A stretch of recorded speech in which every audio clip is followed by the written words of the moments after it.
But New Jersey, in many people's opinion, is the best prospect for, one, online gaming on a state level, Washington, D.C. being an exception, as Washington, D.C. is not a state. A long time ago, Congress decided the capital of the United States would have undue prominence if it had full states' rights. So it said that Washington, D.C., which will be the capital, will be a district rather than a full state, because they think they'll have undue influence in Washington, D.C. And if you think about the times, 150 years ago, to travel from Nebraska to Washington, D.C. was quite a trip for a senator.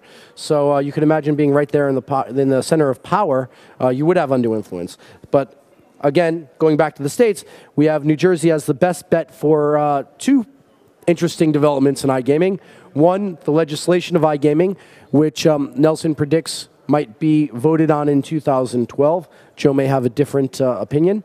And the licensing or the allowing of sports betting in New Jersey, which again would be a landmark decision, because currently the federal government has decided that states who have not been grandfathered in to allow sports betting should not have sports betting. And there's a New Jersey state senator who's now challenging that on the federal government, on the federal level.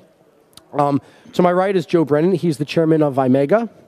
And yeah, we're going to be talking a lot about New Jersey. IMEGA did a lot of work initially with the Senator Lesniak and others in the state of New Jersey to put forth the first bill, which was recently vetoed by the governor at the final hour, really. Actually, a few days past the final hour, technically, to allow the state to have to be the first state with online gaming. Joe, can you give a little bit of background to what happened with New Jersey so far and where we are today? Sure. So I'm sure you've seen or read exhaustive commentary on New Jersey up to this point. After about a year of intense lobbying on both sides of the issue, you had a bill that was passed by both houses of the New Jersey legislature by better than 90%, both Republican and Democrat. When it went to Governor Christie's desk, what the governor's people tell us is that really what you had is two competing factions inside of the governor's administration. On the one hand, you had the economic development people who very much wanted him to sign the bill. They wanted the job creation, they wanted the capital investment, they wanted the opportunity for New Jersey to become the Silicon Valley, if you will, of the online gaming industry in America. And on the other side, you had the governor's council, his lawyers, who were saying that based on the New Jersey Constitution and the Casino Control Act of 1979, I believe, New Jersey's required to, whenever they bring on a, quote, new form of gambling, that it has to be put on a statewide ballot. So state voters have to determine whether to permit it or not. What was difficult was that just 2 weeks prior to the governor's decision on the iGaming bill, the governor signed into law the exchange wagering bill. So you'll see Betfair, BetDAC, exchange wagering for horse racing only will be coming to New Jersey within the next year.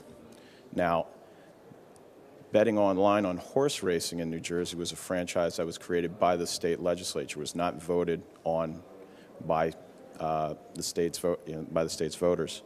So it was an inconsistent position that, on the one hand, the governor was taking an expansive view of legislative powers in creating the online horse racing franchise, but then a very narrowly tailored view when it came to casino. But be that as it may, the governor, he's a former U.S. attorney for New Jersey, Department of Justice alumni, and he's somebody who, whenever you enter into a discussion with him about something, the first thing he wants to know is the downside. And the downside was considered, at least this is what his counsel told him, is that you may sign this law.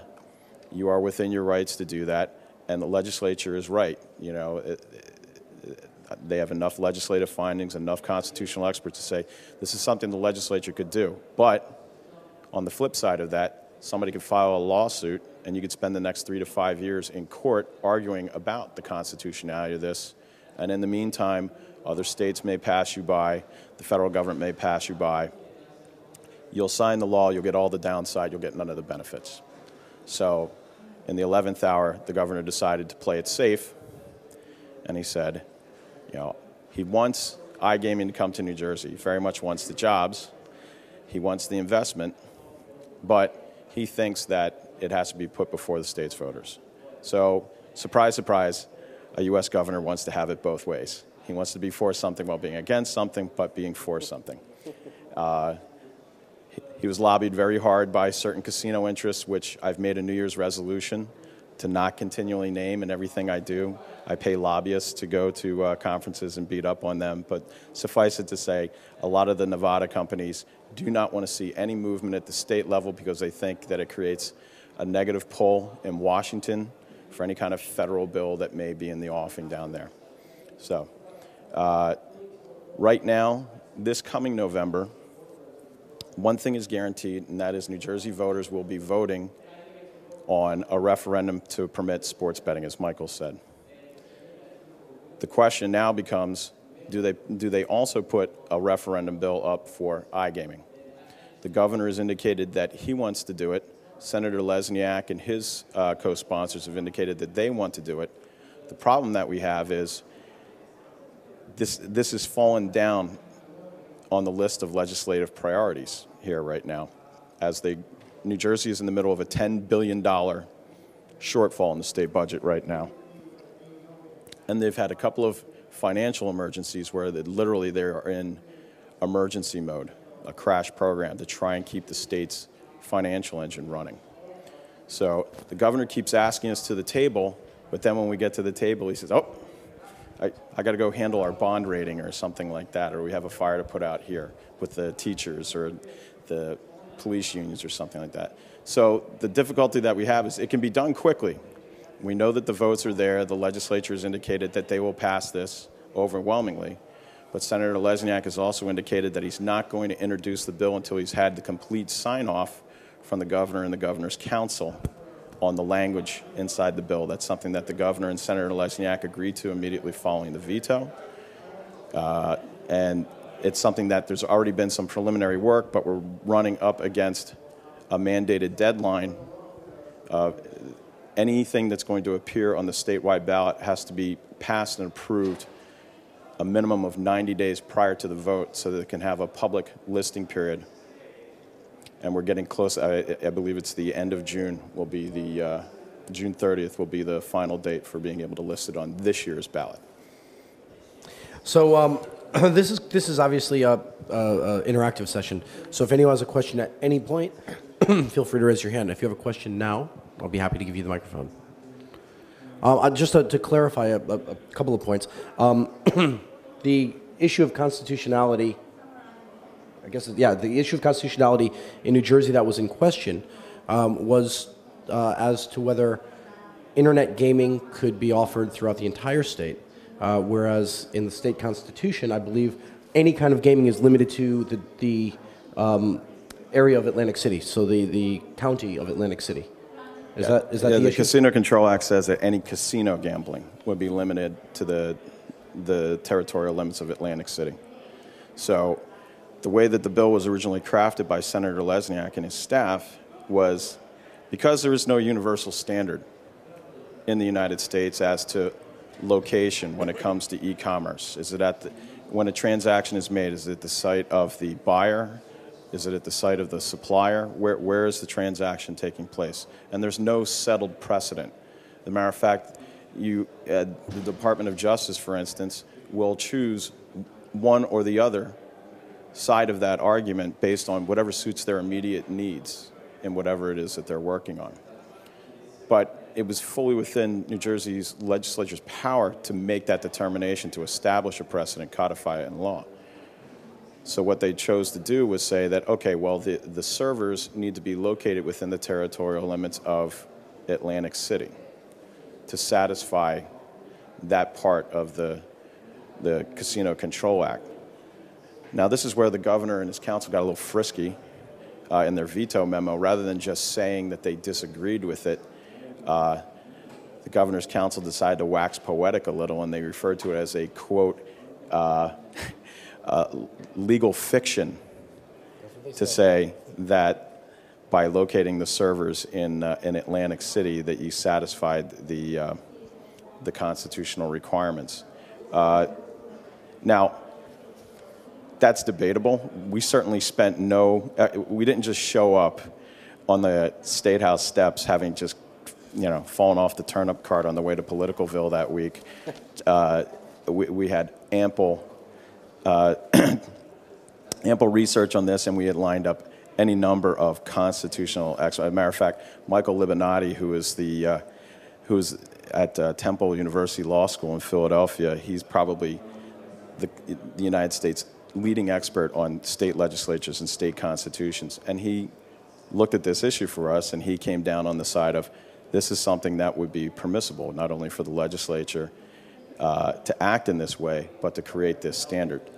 And I'm not going to argue with Mike Libinati. He's a better lawyer than me because I'm not a lawyer. But the governor and his lawyers disagree with Mr. Libinati and chose not to go that direction. So immediately following the veto, within the 2 weeks following the veto, Governor Christie personally reached out to Dale Florio, who's my Republican lobbyist, at a dinner at the governor's mansion. Lovely. Lovely.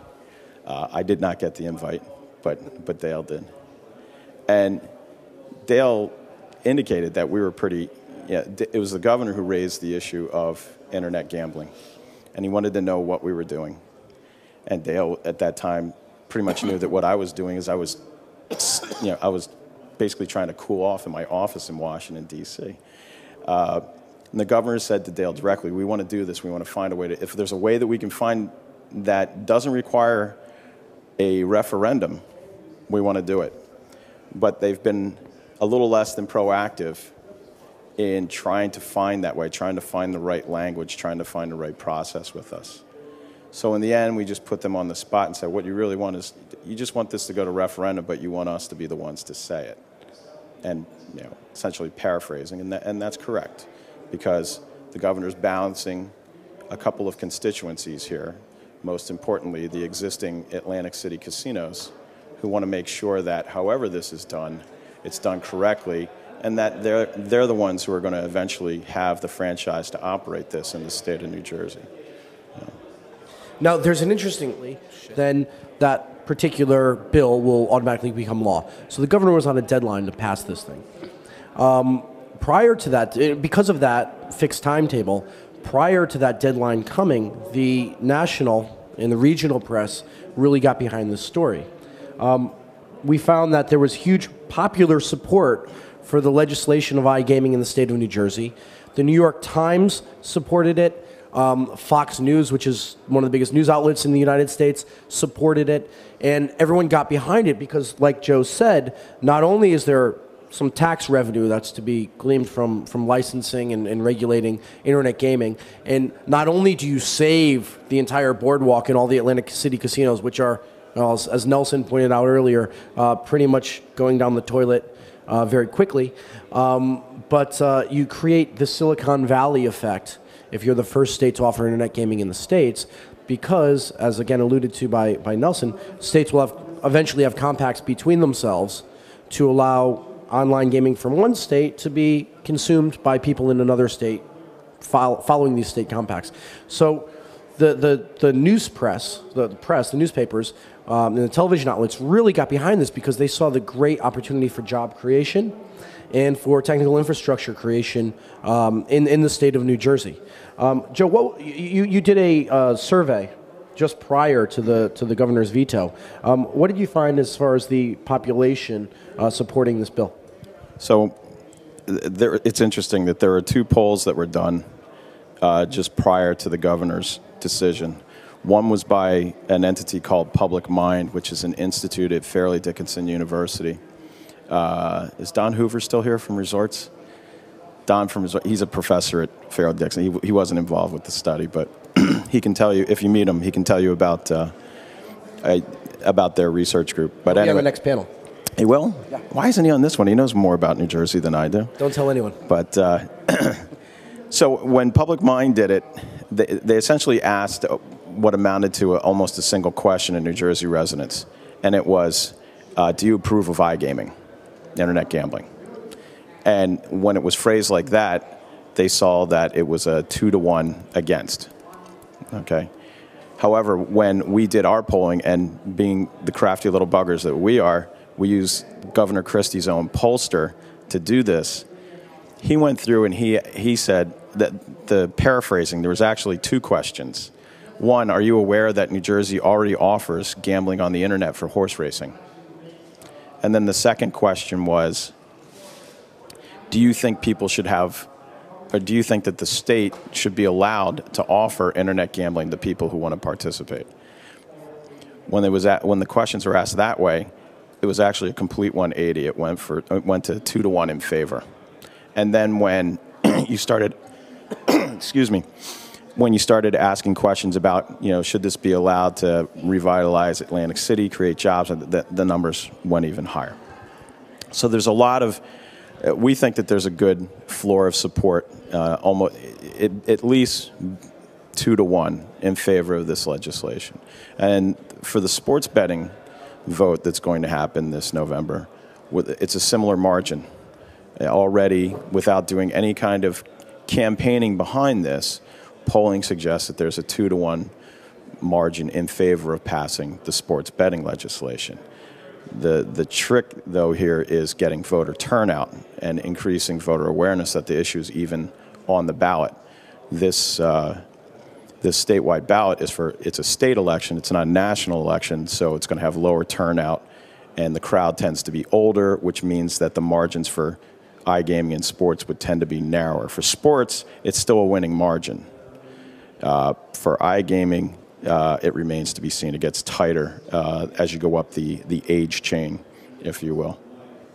Yeah, so what happens with these little referendum votes is you get a whole bunch of people who are annoyed by something or have a certain bugbear about a particular issue, and they always show up to vote no.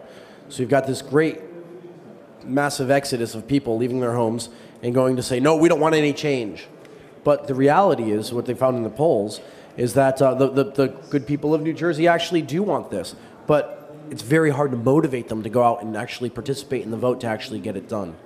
What are the opportunities with both the sports betting and the iGaming legislation, if they're passed by referendum, for the people at this conference? Well, obviously, when it comes to sports, there's only one realistically sizable market in the United States right now that's regulated, and that's Nevada. And Nevada has obviously the infrastructure, the manpower, everything that would be necessary to create a regulated market in New Jersey. But there's an awful lot of incentive for New Jersey to create their own industry, if you will. And if there's anybody from Atlantic City, I apologize for this remark ahead of time, but Atlantic City is essentially the redheaded stepchild of Nevada. It has been second fiddle to that market for a long time. There's the largest operator in Atlantic City is a Nevada company, and essentially they've been taking cash out of Atlantic City for the better part of 3 decades. They haven't reinvested in the city. A lot of the New Jersey population feels, excuse me. No, it's all that Guinness from last night. It's still frothy in my mouth. Makes you stronger. It does make you stronger. But essentially, the sentiment in the state is that the companies have funneled money out of New Jersey. They haven't reinvested in Atlantic City, and thus the original premise of creating casino gambling in Atlantic City was to revitalize the city. If you go there today, there's really no revitalization except in the immediate slightly area. less shitty than when it started. I guess. So there's a real incentive to start establishing their own industry, but they're not just going to, they can't just take a shovel and start digging a hole in dirt and make sports betting or iGaming. They need to get the technology someplace.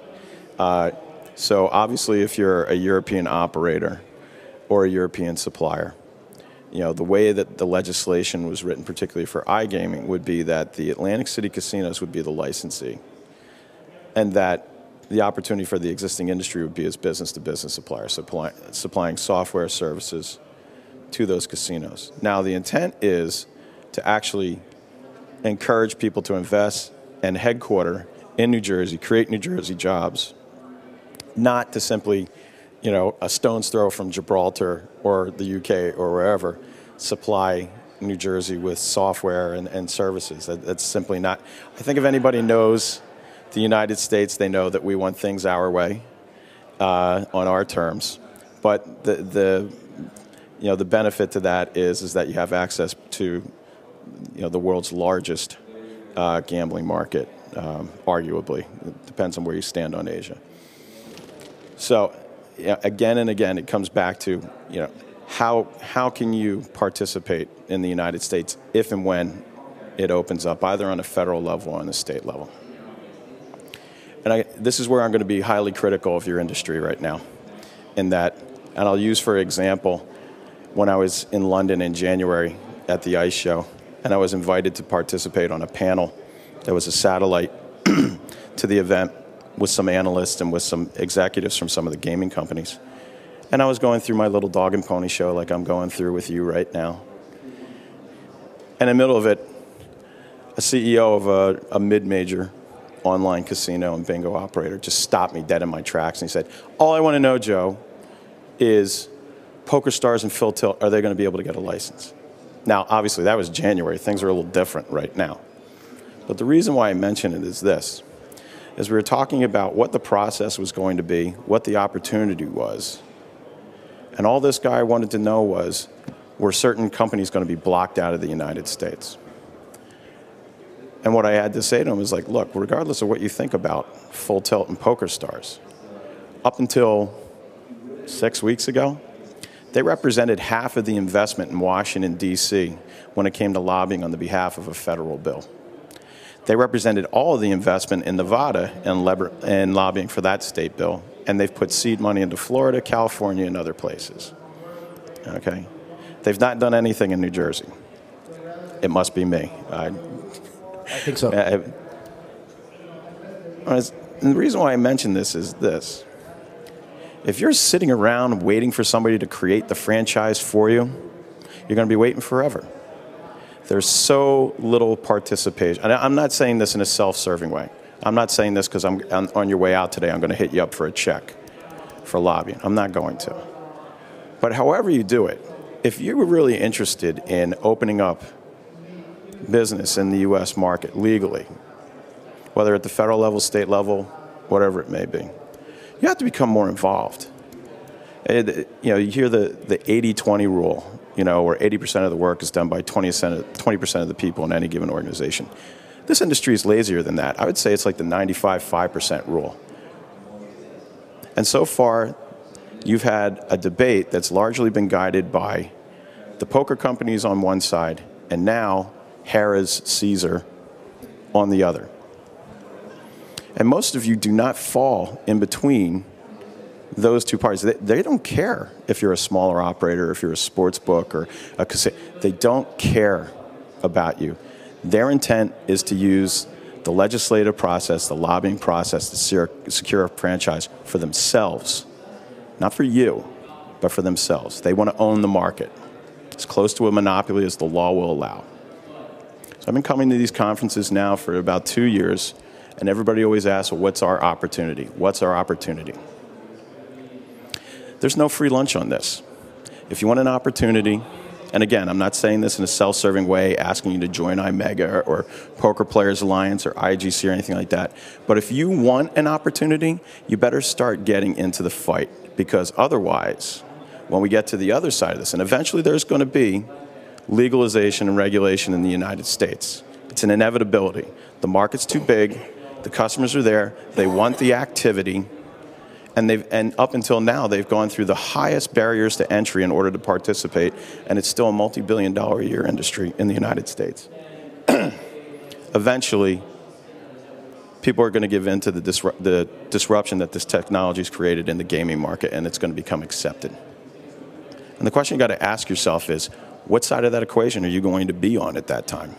Are you going to be on the outside, looking in, knocking on the door of America, saying like, oh, hello, I understand you've regulated internet gambling. We'd very much like to participate. Or do you want to be one of the people, in whatever fashion it is, whether it's you join together collectively, individually, however it may be, do you want to become part of the political process now so that when things do turn over, you're not introducing yourself for the first time. You're intimately involved. People know you. Because I can't speak for the rest of the world, but in the United States, politics is all about showing up. And this gentleman, who all he wanted to know was whether or not Poker Stars and Full Tilt were going to be barred from the U.S. market, what he was saying was, how am I going to get my opportunity after you're done? And I told him, and I didn't really mean this insultingly, but I'm sure it was that I said to him, right now, you're a guy who operates a company from a country that nobody in the U.S. Senate or the New Jersey legislature could find on a map. And you're a guy with a funny-sounding voice who's showing up and wondering why the United States is not ready to make you rich. But you haven't shown up. And the people who you're complaining about are showing up every day. And now it's gotten worse for your industry. Because whatever you thought of Full Tilt and Poker Stars, they were iGaming operators. They were international. Now, for the most part, today, it's Caesars, Federal, and then just Tiny iMega in New Jersey trying to push back on that tide. So, yes, your opportunity is going to be as a business-to-business supplier, probably regardless of where you go, whether it's state, federal. You're either going to be supplying a casino operator, a state lottery commission, something like that. You're probably not going to be a direct-to-consumer operator. But you're only going to get that opportunity if you participate. And so, yeah, so to be clear, there's, like Joe's saying, there's a business-to-government opportunity, there's a business-to-business opportunity. You're not going to go in and be an independent supplier, so you're not going to take your brand and migrate it to New Jersey and offer it to the people of New Jersey. You might bring your technology and your expertise and bring it to the casinos of New Jersey, who will then operate, and you'll participate that way. But I think one of the things that's most important that we're getting out of this is the legislative process is happening now. If you want to help craft the bill and ensure that these things happen, you're going to have to get involved now. But now, when I listen to that, it sounds like a tremendously expensive process. What are our costs to entry? What do we have to pay to be part of this game? I'll tell you what. Because I already have to fill out disclosure reports on this. It costs me $12,000 a month to have lobbyists in Trenton to lobby both the governor's administration and the state legislature. $12,000 a month. That's it. That's it. So if someone comes to you and says, I want to be involved in the process, I want to help create the laws, I'm committing $1,000, $2,000, $3,000 a month, they could be part of the game? Yeah, they can either go out there. Believe me, there's plenty. If you find a capital in the United States, whether it's the capital of the federal government or a state capital, you're going to find lobbyists. So you either bind together in trade organizations like we have, grassroots organizations like the Poker Players Alliance have, or you can lobby directly as a company, the way Caesars, Harrah's does. Okay, but there's no shortage of ways to jump in and be represented. And it's not, when you see, especially the federal lobbying disclosures, and you see like, gee, Harrah spent $4 million last year on lobbying. That's a drop in the bucket. That's a drop in the bucket, really, in the grand scheme of things. But when you talk about this issue, $4 million, I mean, I don't want to put Michael out of business here, but we're at another conference in Las Vegas there a couple of weeks ago, the new iGaming North America show. And a few of us were standing around in the hallway in between panels. And one guy who I really respect, Steve Ripvo of the Innovation Group. This guy, he's been around the brick and mortar industry. Now he's taking a look at the online industry. But he said something that was just right on the numbers. And he's like, I first met him back in 2006 at the ICE show in London. But he said, so in the last 4 years, I've been coming to these conferences. And everybody keeps barking about, like, when are you going to legalize in the United States? Or what are we going to do? He says, do you realize if you took the money that people just paid on food when they attended those conferences, you probably would have had enough money to successfully lobby either the federal government or a state to pass that legislation. You spend so much money going to trade shows, and you don't spend anything on trying to open the market, that when you get to the trade show, you sit on all these panels, or you come and you watch these panels, thank you, and ask these questions. It's, where's your investment going to be? So, and I know that this is not for everybody in here, okay? You know, some of you may be like a small, very small shop software developer, okay? Or you might be, the head of government relations of a large sports betting company. If you are, I want to talk to you. But whatever it is, you can always find a way to scale your influence, whether it's as like a trade association, guild, a grassroots association, or even just informally banding companies together that have common interests. Pool your resources, because I guarantee you that absent like the investment that we're making and PPA is made, you collectively, your companies will spend more this year attending trade shows, and you really only need to attend one. Well, we have attending trade shows, those 8. where you continue to talk to the same people in the same market.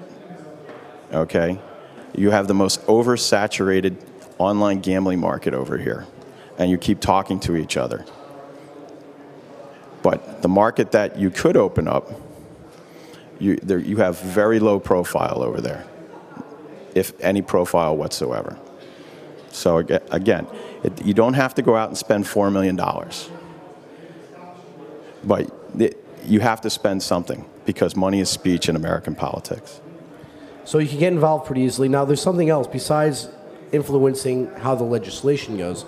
There's a second issue, which is the vote yes, which is the vote yes to sports betting, vote yes to online gaming, which is to motivate the population of New Jersey who actually wants this, the 2-to-1 majority, to actually get to the polling stations and vote. How can people get involved in that? And I assume that's bigger money. Yeah, well, right now, just in the last couple of weeks, and this is one reason why I wish Don Hoover was still here from Resorts. The Atlantic City Casino. Don, you here? See, Don's on the hook now because he's going to be the head of the. No, Don works for a gentleman named Dennis Gomes, who is a former regulator both in Nevada and New Jersey, and he currently owns the Resorts International Hotel, which is the first casino in Atlantic City.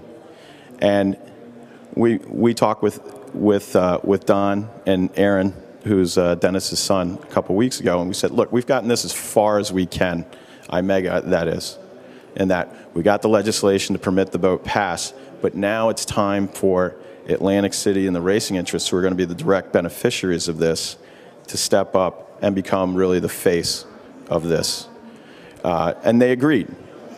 They have to be the leaders, they have to be the chairman, they have to be the committee, because otherwise it's just me, a carpetbagger from Washington, D.C., coming into New Jersey and trying to push this.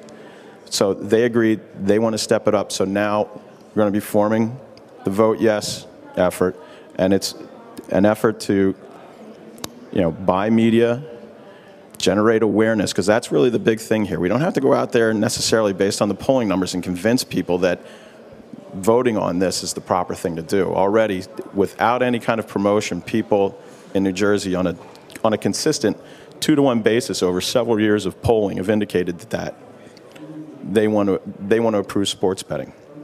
It's just making people aware that this is actually going to be on the ballot in November, because otherwise most people are not going to turn out. They don't turn out to vote on their local politicians in great percentages. So as we begin to roll this out, what we're going to do is try as much as possible to help Don and the people at Gomes and then the other Atlantic City casinos who rally behind those guys to generate money and generate awareness to support that effort. And this is why it's important, okay, is that we all know the importance of sports betting to the online gaming industry here. It really is, it's really the funnel that brings most of your players in, and then you cross-market to them with casino games and other. And it essentially would be the same in the United States. Everybody talks about poker. Poker's at best a $14 billion a year industry in the United States. Sports betting, the last time they did an estimate of it during the Clinton administration in the 90s, the National Gambling Impact Study estimated that it could be up to $380 billion And that was in the late 90s. But that was really before the internet took off and fantasy sports took off. So potentially, you could be talking about an industry that's over $500 billion. That's completely unregulated and completely untapped except in 4 states.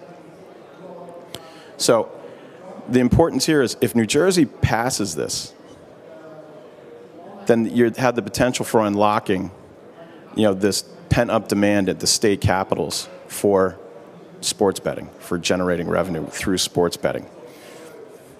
But if this referendum fails, what essentially sends the message is New Jersey, which is really the market where this is most likely to happen, votes it down, you won't see another opportunity like this maybe 10, maybe even 20 years because of that federal law that's sitting on top of this. So it's not a silver bullet, but it's something that it can be that event that starts the chain reaction. You'll at least get Jersey. If we turn out the voters, if we increase the awareness, you'll get New Jersey.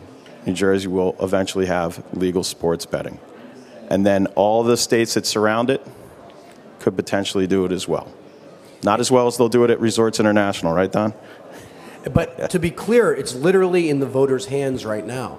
So if the population comes out and votes with this referendum and votes yes, we want sports betting, that's it. It becomes, there'll be a bill and it becomes law. If they vote yes to internet gambling, that's it. It's a done deal. So this November could see both things happening, and it's literally in the hands of the people. There's no more politicians behind it. There's no more, it's up to the population of New Jersey.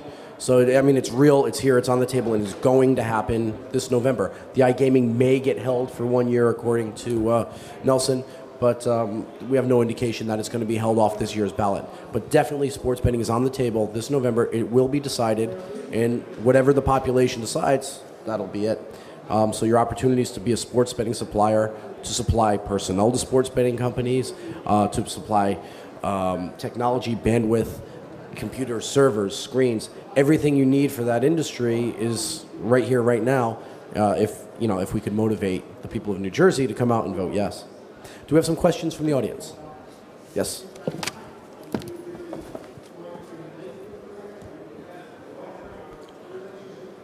Hi, I'm Martin Owens. I'm an attorney from California who works in internet and interactive gaming law, and I just wanted to support Joe's remarks there. When you're dealing with state legislators in the United States, they don't know your business. They don't have a lot of time to study your business. It's like anything else, they need a confidence level, so you're going to have to go and work with them. You're going to have to make the opportunity. If you're waiting for them to come across and pass enabling legislation, well, what's it about? They don't know what a system looks like. They don't know how it's going to work. And unless you tell them, they won't know. So, this is not going to fall from the sky. It's going to belong to the people who are willing to get in there and work with it and raise the confidence level. And if I can clarify one thing, we're not saying you have to go in and buy a bunch of politicians. You have to get their confidence. You have to show them that you're reliable, that they won't be risking their political necks by supporting you. Now that might entail some outlay, but it's not a question of buying anybody. It's getting the word out. It's a sales job, something you're supposed to be doing every day anyway. Yeah, if I can pick up on something that Martin said, our budget, our lobbying budget in New Jersey, doesn't go to buy steak dinners and strippers and cocaine for New Jersey legislators. That's the budget at the this conference, actually. No.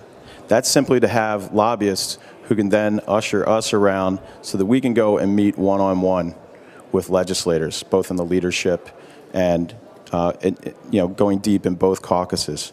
But at the end of the day, if your lobbyist doesn't have the goods, there's no magical sales trick or something like that. You have to have the goods. And the goods has to be supporting data because we're a numbers-driven world. And when we first started out on iGaming in New Jersey, we had a lot of no votes, particularly from South Jersey, because they felt that it was going to be a threat to the Atlantic City casino economy. They felt that this was going to take business out of Atlantic City. But when we went through all the studies with them, and we showed them that, like for instance, with online poker, The top poker companies in the world, 90% of their revenue was coming from people who played for between 1 cent and $1 a hand. You can't sit at a poker room table in Atlantic City for those kind of stakes. It's a different kind of economy. They're different customers, but that they could be groomed to become casino and customers. All right? When we show them the polling data, the economic development data, the job creation data, the capital investment data, the opportunity to become the first to do this in the US and have that, the power that the first mover gives you in being able to draw industry to you. Industry naturally clusters, okay? Silicon Valley is not the only place that it's happened. It happens regularly in other industries. That's when we started not only turning no votes into yes votes, but people who were originally adamantly against it suddenly became vociferously for it, to the point where I had last June in a committee meeting, the Assembly Gaming Committee, I had one assemblyman who was really aggressive and was jumping down my throat, wanted to know who my members were, who my contributors were, blah, blah, blah, and that he wasn't going to let me destroy Atlantic City. 90 days later, after we worked with him and his office and we showed him all of the data, not only did he indicate that his vote was going to be yes, but he immediately started issuing press releases from his office and joined the New Jersey Gaming Summit meetings, which they chaired, and started demanding that the state pass this iGaming law so that New Jersey could realize the benefits of internet gambling. And that was 90 days, and some polling data and some economic development data. That's a good use of your capital when it comes to pushing for regulation. It's not sitting around and thinking that, well, we have to buy politicians. That's pop culture. That's what you see in the movies about America. America is about roll up your sleeves retail politics, going from office to office and making a compelling case for your industry and for yourself. If you're not going to do that, that's fine. It's not for everybody. I can tell you that after 2.5 years, I'm exhausted. But it's the only way that you're going to be able to move this issue forward in the United States, whether at the state level or the federal level. There is no magical dollar figure that you can pay that it's going to happen overnight. And I can tell you that the people who oppose this are doing exactly what I'm telling you you need to do. They are rolling up their sleeves, they're going office to office, and they're making a compelling case why this activity should not be permitted in the United States at any level. Don't want to turn this into a gaming lawyer's session here, but I'm also a gaming lawyer, also from California. We seem to congregate. People do congregate in places. My name is Dennis Sailing. One thing I did want to just sort of bring to mind is, you also should be thinking in terms of how you're positioning yourself for this. Because if you are saying, and I think there's a point Joe made very well, if you're thinking about where's my company going to have its opportunity, the opportunity is very likely going to be in a B2B setup. You might have an opportunity to go direct to customers, but the reality is that more than likely in the initial decade or half a decade or whatever it is, it's going to be in a B2B setup. Well, when you're thinking about trying to educate the various legislators, they need to understand that as well. They need to understand that you're not just looking to swoop in and take over an industry. Because when you go to these committee hearings or you go to sit with the legislators who haven't had the experience, you'll have that very comment. You're not going to come in and take over our industry. What you need to do is show them how you can support their industry and be helpful to their industry and help them grow and expand. So that's all part of, you've got to have that as part of your strategy, figuring out what position you're going to be in and how you're going to advocate that. Any final questions for Joe? Great. Let me quickly summarize before our lunch. The time is now. You have some land. Wow, it's like Jimi Hendrix. You have land-based. You have some land-based interests who are clearly against this, and they've got lobbyists talking to politicians, saying why they shouldn't do this, why it should go federal, leaving very little opportunity for all but a very small number of the people in this room. And then you have groups like iMega who are going out and saying, listen, let's bring iGaming to the table, and let's bring the iGaming industry there. Apparently not for a lot of money, get our voice in, and actually make the rational argument rather than the protectionist, monopolistic argument that, this is really what you need to be looking at, and let's educate you as to what's happening with this whole future of gaming in the United States. And it really is a progression. Like you said, it's an inevitable progression. It's going to happen in the United States. The question is how, and the question really isn't even when, because November is when. November is when it's happening. So I guess it's kind of a plea for everyone to get involved. There's been some industry support so far, of course, and this is a great opportunity just to say, now's the time, and there's an opportunity to get involved and to help make the laws that are going to basically be the template for America for the rest of eternity until there's another wave beyond online gaming and we're all living in virtual worlds or whatever it might be. But for the next 20, 30, 40 years, we're looking at creating the template now. And New Jersey is the first domino in this whole domino effect. When New Jersey does something, other states will follow, other states will see it's working, and then you're not only positioning yourselves to be involved in the New Jersey opportunities, but you're looking at opportunities across states all throughout the United States. Ladies and gentlemen, thank you very much to Joe Brennan.